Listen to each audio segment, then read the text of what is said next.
Bapa dan Putra dan Roh Kudus. Amin. Bapak, Ibu, Saudara sekalian, berjumpa kembali dalam Mutiara Sabda Allah edisi 8 Agustus 2024. Injil pada hari ini diambil dari kitab Matius bab 16 ayat 13 sampai dengan 23. Inilah Injil suci Yesus Kristus menurut Santo Matius.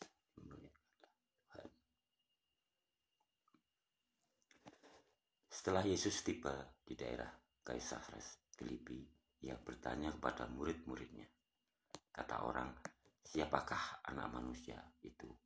Jawab mereka, "Ada yang mengatakan Yohanes Pembaptis, ada juga yang mengatakan Elia, dan ada pula yang mengatakan Yeremia atau salah seorang dari para nabi."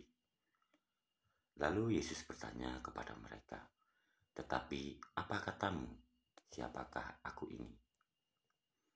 Maka jawab Simon Petrus, "Engkau adalah Mesias, Anak Allah yang hidup."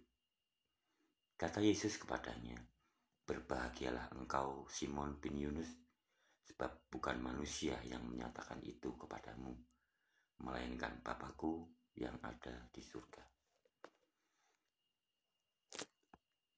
Dan aku pun berkata kepadamu, engkau adalah Petrus, dan di atas batu karang ini aku akan mendirikan jemaatku, dan alam maut tidak akan menguasainya. Kepadamu akan kuberikan kunci kerajaan surga. Apa yang kau ikat di dunia akan terikat di surga, dan apa yang kau lepaskan di dunia ini akan terlepas di surga." Lalu Yesus melarang murid-muridnya supaya jangan memberitahukan kepada siapapun bahwa ia Mesias. Sejak waktu itu Yesus mulai menyatakan kepada murid-muridnya bahwa ia harus pergi ke Yerusalem dan menanggung banyak penderitaan dari pihak tua-tua, imam-imam, kepala dan ahli-ahli Taurat, lalu dibunuh dan dibangkitkan pada hari ketiga. Tetapi Petrus menarik Yesus ke samping dan menegur dia. Katanya, "Tuhan, kiranya Allah menjauhkan hal itu. Hal itu sekali-kali takkan menimpa engkau." Maka Yesus berpaling dan berkata kepada Petrus, "Enyahlah iblis, engkau suatu batu sandungan bagiku. Engkau bukan memikirkan apa yang dipikirkan Allah, melainkan apa yang dipikirkan manusia." Demikianlah sabda Tuhan. Terpujilah Kristus. Bapak, Ibu, Saudara sekalian, bacaan Injil hari ini menyiratkan banyak hal tentang kebesaran Tuhan Yesus. Tetapi satu hal yang menarik dalam pikiran saya secara pribadi adalah pernyataan Tuhan Yesus kepada Petrus. "Engkau Petrus, di atas batu karang ini akan kudirikan jemaatku, dan alam maut tidak akan menguasainya." Membaca sejarah dalam gereja, seperti kita ketahui bersama, Petrus adalah paus pertama dalam sejarah gereja Katolik. Tuhan Yesus sendiri tidak pernah menyatakan diri Kristen, Katolik, atau apapun.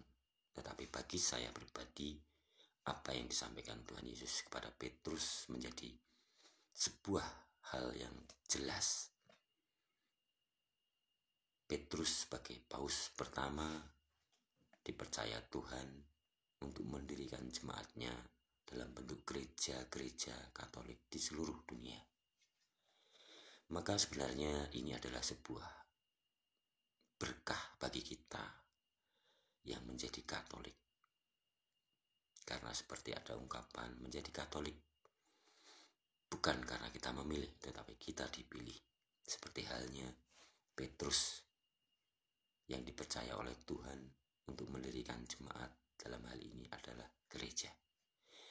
Maka kita seharusnya semakin percaya akan keselamatan, karena Tuhan sendiri menyampaikan kepada Santo Petrus untuk memegang kunci surga, di mana apa yang diikat di dunia akan terikat di surga, dan apa yang dilepas di dunia akan dilepas di surga. Buat saya, Tuhan mempercayakan gereja untuk memberikan pengampunan agar kita bisa layak menuju kerajaan abadi bersama Dia. Amin.